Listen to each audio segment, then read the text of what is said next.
राजकुमारी अनन्या जैसे ही उस काली और डरावनी आधी रात को जंगल की सीमा में दाखिल हुई तो वहां का नजारा देखकर उसके रोंगटे खड़े हो गए। जंगल के अंदर का मंजर बाहरी दुनिया से बिल्कुल अलग था। वहां के पेड़ इतने ऊंचे और विशालकाय थे कि ऐसा लगता था मानो वे आसमान को छू रहे हों। उनकी टहनियां आपस में इतनी बुरी तरह उलझी हुई थीं कि उन्होंने ऊपर से आसमान को पूरी तरह ढक लिया था। घने पत्तों के बीच से छनकर आती हुई चांदनी रात की सफेद रोशनी जमीन पर ऐसी लग रही थी जैसे किसी ने चांदी का बुरादा बिखेर दिया हो। यह दृश्य एक ही समय पर डरावना भी था और किसी जादुई दुनिया जैसा सुंदर भी। राजकुमारी अनन्या ने अपने डर पर काबू पाया और जैसे ही वह थोड़ा और आगे बढ़ी तो उसकी नजर एक अद्भुत दृश्य पर पड़ी। उसने देखा कि एक बेहद खूबसूरत जिन वहां एक पुराने पेड़ के नीचे सोने की मोटी जंजीरों से जकड़ा हुआ था। उस जिन का चेहरा इतना दिव्य और मनमोहक था कि राजकुमारी ने अपने पूरे जीवन में आज तक इतना सुंदर चेहरा नहीं देखा था। उसकी आंखें किसी गहरी नीलमणि की तरह चमक रही थीं और उसके बाल रेशम की तरह हवा में लहरा रहे थे। उस जिन ने जैसे ही राजकुमारी अनन्या को देखा, उसने उम्मीद भरी नजरों से उसे पुकारा। उसने कहा कि ए खूबसूरत राजकुमारी, कृपया मुझे आजाद कर दो। मेरे दुश्मनों ने मुझसे मेरी सारी अद्भुत और जादुई शक्तियां छीन ली हैं और मुझे यहाँ इस कैद में डाल दिया है। मैं पिछले 25 सालों से इसी तरह यहाँ बंधा हुआ हूँ और रिहाई का इंतजार कर रहा हूँ। तुम जैसे ही मुझे इन जंजीरों से आजाद करोगी, मुझे मेरी वह सारी खोई हुई ताकतें वापस मिल जाएंगी। इसके बदले मैं वादा करता हूं कि मैं तुम्हारी हर ख्वाहिश पूरी करूंगा। तुम्हारा खोया हुआ सम्मान, तुम्हारा राज्य और तुम्हारी सारी खुशियां तुम्हें वापस मिल जाएंगी। राजकुमारी अनन्या यह सुनकर थोड़ी घबरा गई और सहमते हुए एक कदम आगे बढ़ी। उसके दिल में उस कैदी के लिए करुणा जाग उठी थी। वह एक राजकुमारी थी और उसका दिल बचपन से ही बहुत कोमल था, जो दूसरों का दुख देखकर पिघल जाता था। उसने मन ही मन उस जिन को आजाद करने का पक्का फैसला कर लिया। राजकुमारी अनन्या की कहानी बहुत दर्दनाक थी। उसका जन्म एक बहुत बड़े और प्रतिष्ठित शाही घराने में हुआ था, लेकिन उसकी किस्मत में सुख कम और दुख ज्यादा लिखे थे। जिस रात उसका जन्म हुआ था, वह रात महल के लिए खुशी और गम दोनों लेकर आई थी। उसी रात उसकी प्यारी माँ यानी महारानी ने इस दुनिया को अलविदा कह दिया था। शाही हकीमों ने बहुत कोशिश की थी, लेकिन उन्होंने राजा साहब को बताया कि रानी ने अपनी बेटी को जन्म देने के लिए अपनी जान की बाजी लगा दी। राजकुमारी अनन्या इतनी बदनसीब थी कि उसने अपनी माँ का चेहरा तक नहीं देखा था। राजा साहब अपनी रानी से बेइंतहा मोहब्बत करते थे। रानी के जाने के बाद वह पूरी तरह टूट गए थे। जब भी वह नन्ही राजकुमारी को देखते तो उन्हें अपनी दिवंगत रानी की याद आती और वह गहरे दुख में डूब जाते थे। राज्य के मंत्रियों और सलाहकारों ने राजा साहब पर दबाव डाला कि राज्य को एक रानी की जरूरत है और बच्ची को एक मां की। मंत्रियों के दबाव में आकर राजा साहब ने जल्द ही दूसरा विवाह कर लिया। नई रानी का नाम महारानी सुचित्रा था। अब नन्ही राजकुमारी अनन्या की परवरिश की जिम्मेदारी उसकी सौतेली मां सुचित्रा के हाथों में आ गई थी। महारानी सुचित्रा ऊपर से तो अच्छी बनने का दिखावा करती थी, लेकिन अंदर ही अंदर वह राजकुमारी अनन्या से बहुत जलती थी। राजकुमारी की खूबसूरती और उसका जन्मजात शाही अंदाज देखकर सभी दरबारी और प्रजा उसकी तारीफ करते थे, जो सुचित्रा को बिल्कुल पसंद नहीं था। संयोग से जब से राजकुमारी का जन्म हुआ था, राज्य में सूखा और अकाल पड़ा था और दुश्मन राज्यों ने भी हमले तेज कर दिए थे। महारानी सुचित्रा ने इस मौके का फायदा उठाया और वह हर वक्त राजा साहब के कान भरती रहती थी कि यह राजकुमारी राज्य के लिए बहुत मनहूस है। वह कहती कि इसके आते ही रानी मां मर गई और राज्य पर मुसीबतें आ गई। धीरे धीरे राजा साहब का मन भी कच्चा होने लगा और वह अपनी ही सगी बेटी से दूर होते चले गए। राजकुमारी अनन्या अब बड़ी हो रही थी, मगर उसे न तो मां का प्यार मिला और न ही पिता का साया। वह महल के एक कोने में बने अपने शाही कमरे में रात को बिल्कुल अकेली सोती थी। बचपन में उसे अकेले अंधेरे से बहुत डर लगता था। महल की ऊंची ऊंची दीवारें और विशाल छतें रात के सन्नाटे में उसे काटने को दौड़ती थीं। उसे पूरी रात नींद नहीं आती थी। और वह डर के मारे रजाई में दुबक कर रोती रहती थी। लेकिन समय के साथ उसे इस अकेलेपन की आदत हो गई। अब उसे अंधेरे से डर नहीं लगता था, बल्कि अंधेरा ही उसका साथी बन गया था। वक्त गुजरता गया और राजकुमारी अनन्या अब 15 साल की हो चुकी थी। उसका रूप रंग निखर आया था। उसका खूबसूरत चेहरा और जादुई आंखें बिल्कुल अपनी दिवंगत मां की तरह थीं। उसके लंबे काले बाल घने बादलों की तरह थे और जब वह चलती थी तो उसका शाही अंदाज देखकर ऐसा लगता था जैसे आसमान से कोई परी जमीन पर उतर आई हो। सुंदरता के साथ साथ अब वह काफी बहादुर भी हो चुकी थी। उसे पढ़ने लिखने और नई कलाएं सीखने का बहुत शौक था। उसने राजा साहब से बहुत जिद की कि उसे भी शिक्षा चाहिए। बहुत कहने पर राजा साहब ने उसे राज्य के सबसे अच्छे गुरुकुल में दाखिला दिलवा दिया। ये बात महारानी सुचित्रा को बिल्कुल पसंद नहीं आई। वह काफी नाराज थी कि राजकुमारी को इतनी सुविधाएं क्यों दी जा रही हैं। उसे लगता था कि राजकुमारी पर होने वाले शाही खर्चे फिजूल हैं। महारानी सुचित्रा बात बात पर राजकुमारी अनन्या पर गुस्सा करती रहती थी और उसे नीचा दिखाने का कोई मौका नहीं छोड़ती थी। राजा साहब और महारानी सुचित्रा मुख्य महल की शान और शौकत में रहते थे, जबकि राजकुमारी की दादी यानी राजमाता और उसकी चाची राज्य के बाहरी हिस्से में बने एक छोटे और पुराने किले में रहती थीं। यह जगह मुख्य महल से काफी दूर थी और चारों तरफ से घने जंगलों से घिरी हुई थी।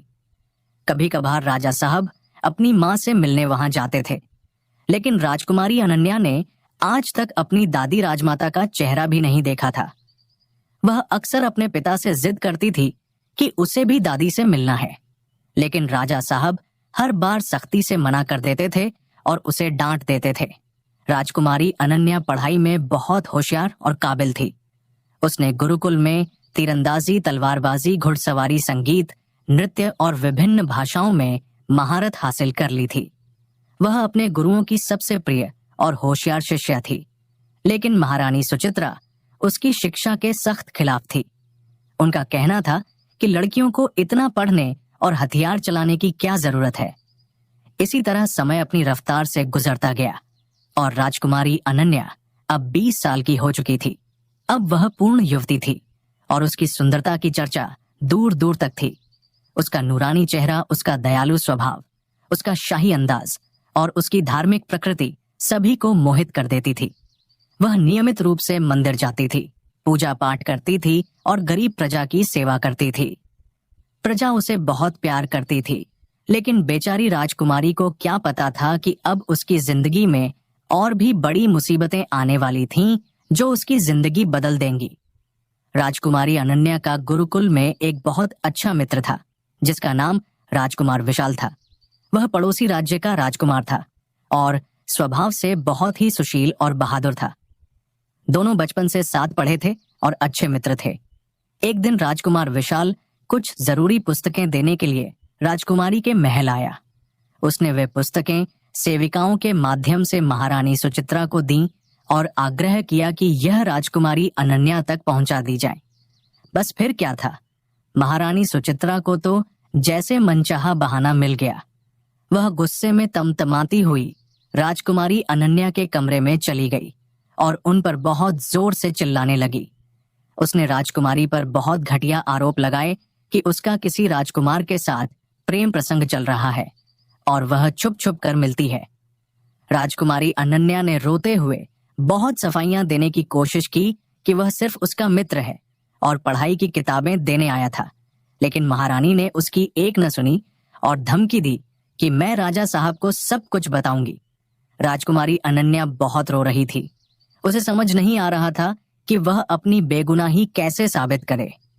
जब रात को राजा साहब अपने कक्ष में आए तो महारानी सुचित्रा ने नमक मिर्च लगाकर सारी बात बढ़ा चढ़ाकर बता दी। उसने कहा कि राजकुमारी का किसी राजकुमार के साथ चक्कर चल रहा है और वह शाही परिवार की इज्जत को मिट्टी में मिला रही है। राजा साहब यह सुनकर आग बबूला हो गए। उन्हें बहुत गुस्सा आया और वह सीधे राजकुमारी अनन्या के कमरे में गए। उन्होंने बिना सच जाने राजकुमारी को खूब डांटा और बुरा भला कहा। राजा साहब ने फरमान सुना दिया कि कल से तुम गुरुकुल नहीं जाओगी और सुबह होते ही मैं तुम्हें दादी राजमाता के पास उस पुराने किले में भेज दूंगा।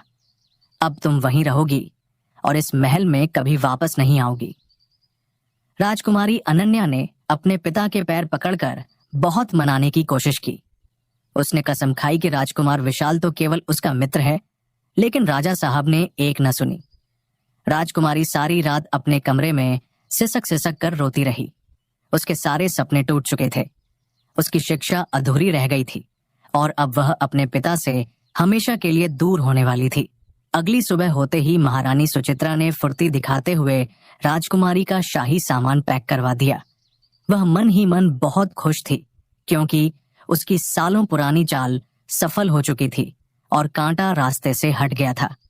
राजा साहब ने राजकुमारी अनन्या को एक शाही रथ में बैठाया, जो दादी राजमाता के किले की तरफ जाने वाला था।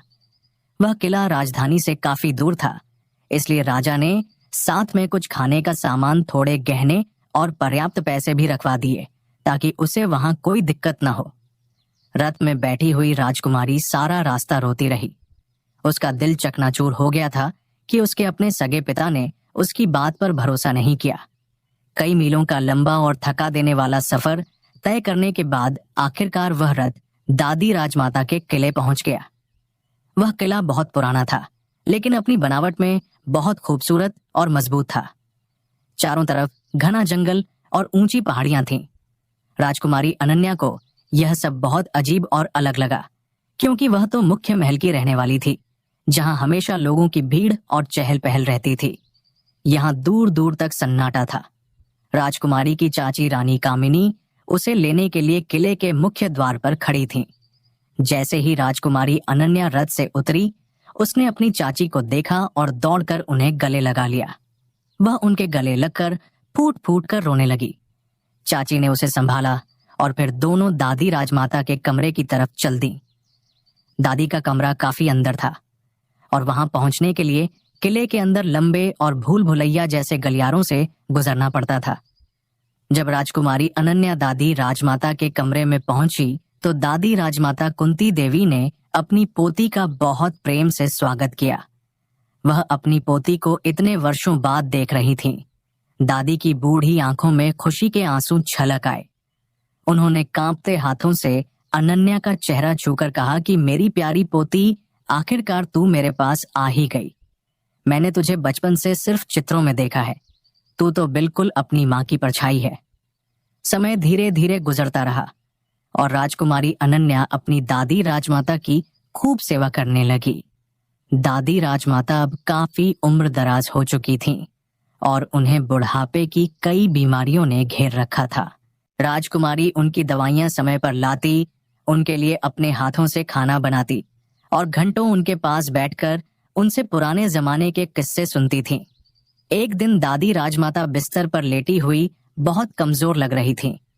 उनकी सांसें बहुत धीमी चल रही थीं और चेहरा बिल्कुल पीला पड़ गया था। राजकुमारी का दिल घबरा गया। उसने दादी के झुर्रियों भरे हाथ को अपने हाथों में लिया और कहा कि दादी, आप चिंता न करें, आप जल्दी ही ठीक हो जाएंगी। मैं आपकी खूब देखभाल करूंगी। दादी राजमाता ने धीरे से अपनी आंखें खोलीं और राजकुमारी को देखा। उनकी आंखों में एक अजीब सी चमक और डर दोनों था, जैसे वह कुछ गहरा राज छुपा रही हो। दादी राजमाता की जो विशेष दवाइयां थीं, वह अब खत्म हो चुकी थीं। पहले वह दवाइयां चाची रानी कामिनी लाती थीं, लेकिन अब उन्होंने यह जिम्मेदारी राजकुमारी अनन्या पर डाल दी थी। राजकुमारी अब रोज अपनी दादी के लिए दवाइयां लाने बाजार जाती थी। दवाइयां लाने के लिए उसे सुबह ही किले से निकलना पड़ता था, तब कहीं जाकर वह शाम तक वापस आ पाती थी। हकीम साहब की दुकान किले से काफी दूर मुख्य बाजार में थी। राजकुमारी अनन्या अपने शाही घोड़े पर सवार होकर जाती थी। किले से बाजार जाने के दो मुख्य रास्ते थे। एक रास्ता जंगल के बीच से होकर गुजरता था, जो काफी छोटा था, और दूसरा रास्ता पक्का था, लेकिन बहुत लंबा घूमकर जाता था। दादी राजमाता अपनी पोती को रोज घर से निकलते वक्त समझाती थीं कि बेटी, चाहे कितनी भी देर हो जाए, जंगल वाले रास्ते से मत जाना। वहां बहुत खतरनाक और बुरे जिन्नात का बसेरा है। उन्होंने अतीत में कई लोगों को नुकसान पहुंचाया है। किले का हर कर्मचारी और सिपाही भी राजकुमारी से यही कहता था कि उस जंगल में भूलकर भी कदम मत रखना। राजकुमारी के दिल में अक्सर यह सवाल उठता था कि आखिर इस जंगल में ऐसा क्या है जिससे सब इतना डरते हैं। एक दिन जब राजकुमारी हकीम साहब की दुकान से दादी की दवाई लेकर वापस आ रही थी, तो रास्ते में एक बूढ़ी औरत ने अचानक उसका हाथ पकड़ लिया। उस बुढ़िया की आंखों में और आवाज में गहरा डर था। उसने कहा कि राजकुमारी साहिबा, वह जंगल केवल पेड़ पौधों और जानवरों का नहीं है, वहां कुछ और भी है, कुछ ऐसा जो इंसान की रूह तक को छीन सकता है। 25 साल पहले एक बहुत ही शक्तिशाली जिन को वहां धोखे से कैद किया गया था। तब से वह जंगल पूरी तरह श्रापित है। राजकुमारी यह सुनकर अचानक घबरा गई, लेकिन उसने अपने साहस को याद किया। वह एक क्षत्रिय राजकुमारी थी। बचपन से ही उसे अपने भगवान पर अटूट भरोसा था। उसने उस बुढ़िया का शुक्रिया अदा किया और अपने रास्ते चली गई। लेकिन पूरे रास्ते उसके मन में वे डरावनी बातें घूमती रहीं।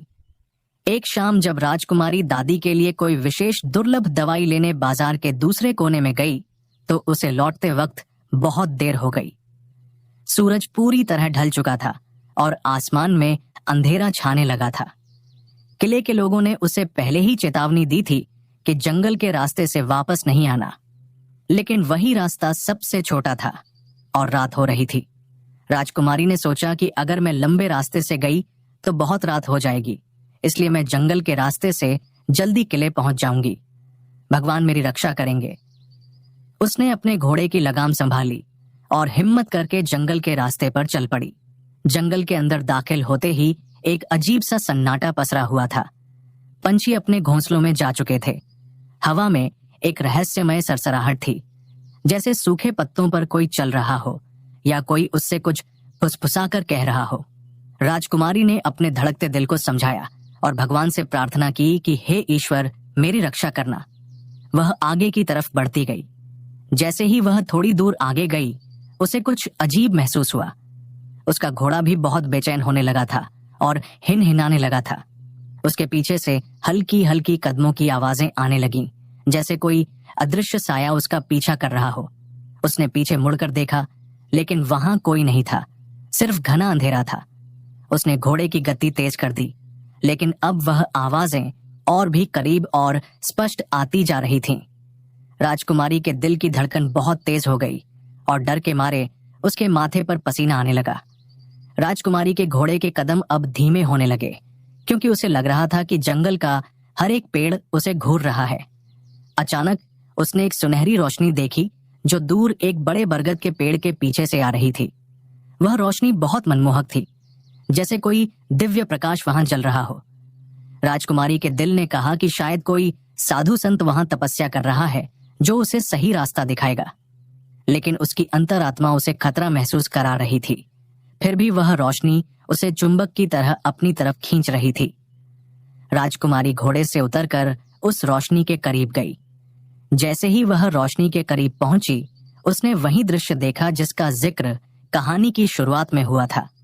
उसने देखा कि वहां एक बहुत खूबसूरत जिन सोने की जंजीरों से बंधा हुआ था। वह इतना सुंदर था कि उसे देखकर लगता था कि वह कोई देवता है। उस जिन ने राजकुमारी को पुकारा कि ए सुंदर राजकुमारी, मुझे आजाद कर दो। मुझसे मेरी असीमित शक्तियां छीनकर मुझे यहाँ कैद कर दिया गया है। मैं 25 सालों से यहाँ बंधा हूँ। केवल तुम ही मुझे आजाद कर सकती हो। राजकुमारी अनन्या जैसे ही यह सब सुना तो वह और भी घबरा गई और सोचने लगी कि क्या यह सच कह रहा है या यह कोई मायावी जाल है। वह धीरे धीरे कदम पीछे हटाने लगी। जिन ने फिर उसे पुकारा और गिड़गिड़ाया। उसने कहा, राजकुमारी, मुझ पर भरोसा करो। मैं आपके राज्य की सारी समस्याएं चुटकियों में हल कर दूंगा। आपके पिता का प्रेम आपको वापस दिलवा दूंगा। आपकी हर अधूरी ख्वाहिश पूरी करूंगा। बस मुझे यहां से आजाद कर दो। राजकुमारी के पास अब कोई और रास्ता नहीं बचा था, क्योंकि वह जंगल के बीहड़ में फंस गई थी और रात काफी घनी हो चुकी थी। जिन ने कहा कि राजकुमारी जल्दी करो, क्योंकि अगर इस जंगल के बुरे जिन्नात को पता चल गया कि आप यहाँ आई हो तो वे आपको जिंदा नहीं छोड़ेंगे। वे मुझे यहाँ कैद रखने के लिए हर रात यहाँ पहरा देते हैं। राजकुमारी ने कांपती हुई आवाज में पूछा, कि मैं आपको कैसे आजाद कर सकती हूँ। मेरे पास तो कोई चाबी नहीं है। जिन ने कहा कि आपके बाएं तरफ झाड़ियों के पीछे एक पुराना खंडहर जैसा मंदिर है। उस मंदिर में अंदर जाकर वहां एक दिव्य ताबीज रखा हुआ है। आपको बस उसको लेकर मेरे पास आना है। वहां बुरे जिन्नात आपको डराएंगे और मना करेंगे कि इस ताबीज को हाथ मत लगाना, लेकिन आपको उनकी किसी बात को नहीं मानना है। बस वह ताबीज लेकर मेरे पास आना है। राजकुमारी अनन्या ने हिम्मत जुटाई और धीरे धीरे उस पुराने मंदिर की तरफ कदम बढ़ा दिए। वह मंदिर सदियों पुराना लग रहा था। उसकी दीवारों पर पुराने चित्र और अजीब मूर्तियां बनी हुई थीं। राजकुमारी डरते डरते मंदिर के दरवाजे से अंदर गई। जैसे ही वह अंदर दाखिल हुई, एक रहस्यमय और डरावना दृश्य उसके सामने था। दीवारों पर अजीबोगरीब चित्र बने हुए थे जो हिलते हुए प्रतीत हो रहे थे, और बीच में एक पत्थर की वेदी पर सुनहरा ताबीज रखा हुआ था। वह ताबीज अंधेरे में चमक रहा था। अचानक हवा का एक तेज झोंका आया और एक भयानक जिन उसके सामने प्रकट हो गया। उसका रूप बहुत विकराल था। उसके बड़े बड़े उलझे हुए बाल, लंबे नुकीले नाखून और अंगारों जैसी लाल डरावनी आंखें थीं। उसने खौफनाक और भारी आवाज में दहाड़ते हुए कहा कि ए लड़की, यहां क्यों आई हो? अपनी जान प्यारी है तो वापस चली जाओ, वरना तुम्हारे साथ बहुत बुरा होगा। अगर तुमने इस ताबीज को हाथ भी लगाया तो मैं तुम्हें जिंदा चबा जाऊंगा। यह ताबीज उस कैदी जिनको आजाद कर देगा जो 25 सालों से यहां बंधा है। यह सुनकर राजकुमारी अनन्या और भी डर गई। उसके हाथ पैर कांपने लगे और दिल जोर जोर से धड़कने लगा। मगर उसके अंतर मन में यह बात घर कर गई थी कि वह कैदी जिन सच बोल रहा था और उसे मदद की जरूरत है। उसने अपने मन में ठान लिया कि वह ताबीज लेकर ही रहेगी, चाहे जान ही क्यों न चली जाए। राजकुमारी अनन्या ने तुरंत आंखें बंद की और हनुमान चालीसा का पाठ करने लगी। उसने भगवान का नाम लेकर पूरी ताकत से उस बुरे जिन की तरफ फूंक मारी। भगवान के नाम में इतनी शक्ति थी कि वह बुरा जिन चीखता हुआ कुछ कदम पीछे हट गया। राजकुमारी ने इस मौके का फायदा उठाया और झपटकर वह ताबीज उठा लिया और मंदिर से बाहर की तरफ पूरी जान लगाकर दौड़ पड़ी। कैदशुदा जिन ने जब देखा कि राजकुमारी अनन्या हाथ में दिव्य ताबीज लिए उसकी तरफ भागती हुई आ रही है, तो वह बहुत खुश हो गया और जोर से चिल्लाया कि जल्दी करो राजकुमारी, तुम्हारे पीछे बुरे जिन आ रहे हैं। राजकुमारी गिरते पड़ते जल्दी से उसके पास पहुंची और वह ताबीज उसके हाथ में दे दिया। जैसे ही ताबीज उस जिन के हाथ लगा, पूरा जंगल भूकंप की तरह कांपने लगा। उसकी सोने की जंजीरें टूटकर चकनाचूर होकर गिर पड़ी। जंगल में एक तेज सुनहरी रोशनी फैल गई, जिससे रात में दिन जैसा उजाला हो गया और खौफनाक जिनों की दर्दनाक चीखें गूंजने लगीं। यह आवाजें इतनी तेज और डरावनी थीं कि राजकुमारी अनन्या का कोमल दिल इसे बर्दाश्त नहीं कर पाया और वह बेहोश होकर वहीं जमीन पर गिर पड़ी। जब अगली सुबह का सूरज निकला और उजाला हुआ तो राजकुमारी अनन्या की आंख खुली। उसने देखा कि वह जंगल में नहीं बल्कि अपने किले के कमरे में अपने शाही आरामदायक बिस्तर पर लेटी हुई है। वह बहुत हैरान रह गई। उसने सोचा कि मैं यहाँ कैसे आई? मैं तो जंगल में फंस गई थी। उसे यकीन नहीं आ रहा था कि रात वाली घटना कोई बुरा सपना था या हकीकत। उसने तुरंत उठकर स्नान किया और अपने कमरे के छोटे से मंदिर में जाकर भगवान की आरती की। उसके दिल में एक अजीब सा सुकून और शांति थी, जैसे उसके ऊपर से कोई भारी बोझ हट गया हो। वह भगवान का शुक्रिया अदा कर ही रही थी कि तभी अचानक वही खूबसूरत जिन उसके सामने प्रकट हो गया। उसे अपने कमरे में अचानक देखकर राजकुमारी थोड़ी घबरा गई और पीछे हट गई, लेकिन इस बार उस जिन की आंखों में बेहद दया और कृतज्ञता के भाव थे। जिन ने बहुत ही विनम्रता से कहा कि राजकुमारी अनन्या, आपको घबराने की अब कोई जरूरत नहीं है। मैं आपको नुकसान पहुंचाने नहीं आया हूं, बल्कि मैं तो आपकी मदद करने और आपको धन्यवाद देने आया हूं। यह सुनकर राजकुमारी थोड़ी आश्वस्त हुई और उसने जिन से बातें करना शुरू किया। जिन ने राजकुमारी को सारी सच्चाई बताई। उसने कहा कि उस रात जब आपने अपनी जान पर खेलकर वह दिव्य ताबीज मेरे हाथ में दिया, तो मुझे वह सारी शक्तियां वापस मिल गईं जो 25 साल पहले मुझसे धोखे से छीनी गई थीं। मैं एक अच्छा जिन हूं और लोगों की भलाई करता था, लेकिन बुरे जिन्नात ने मुझ पर काला जादू करके मेरी शक्तियां छीन ली थीं और मुझे उस जंगल में कैद कर दिया था। आपकी बहादुरी के कारण अब मैंने उस पूरे जंगल से सारे बुरे जिन्नात को हमेशा के लिए भगा दिया है। अब वह जंगल बिल्कुल सुरक्षित और पवित्र हो गया है। वहां से कोई भी राहगीर अब सुरक्षित निकल सकता है। आपने मेरी इतनी बड़ी मदद की है कि मैं आजीवन आपका कर्जदार और आभारी रहूंगा। अब मेरी बारी है कि मैं भी आपकी मदद करूं और अपना वादा निभाऊं। राजकुमारी अनन्या ने भी उस जिन का शुक्रिया अदा किया और कहा कि उस रात आपने ही मुझे सुरक्षित मेरे कमरे तक पहुंचाया, इसके लिए मैं आपकी बहुत आभारी हूं। फिर उस जिन ने हवा में हाथ लहराया और अपनी हथेली पर एक चमकता हुआ अद्भुत हीरा प्रकट किया। वह हीरा इतना चमक रहा था कि उसकी रोशनी से राजकुमारी का पूरा कमरा जगमगा उठा।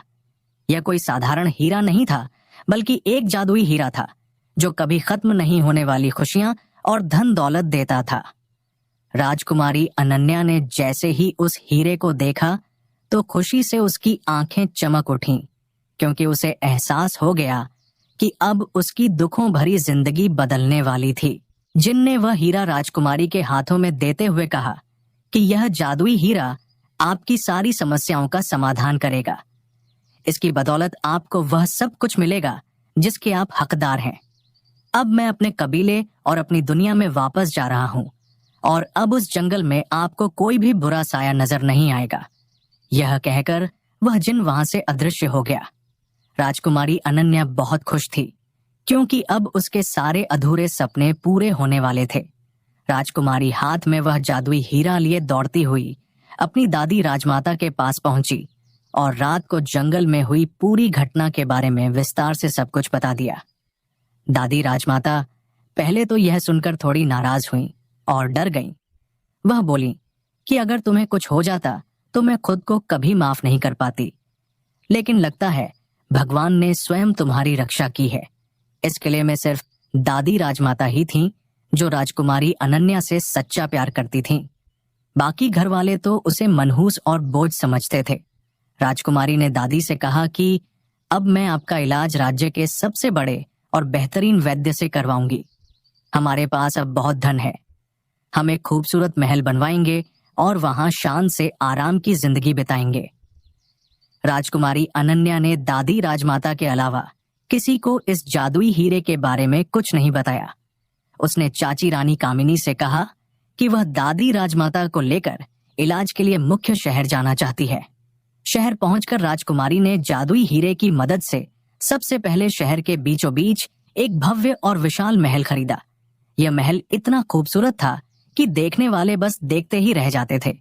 फिर उसने दादी राजमाता को राज्य के सबसे प्रसिद्ध और महंगे वैद्य के पास दिखाया।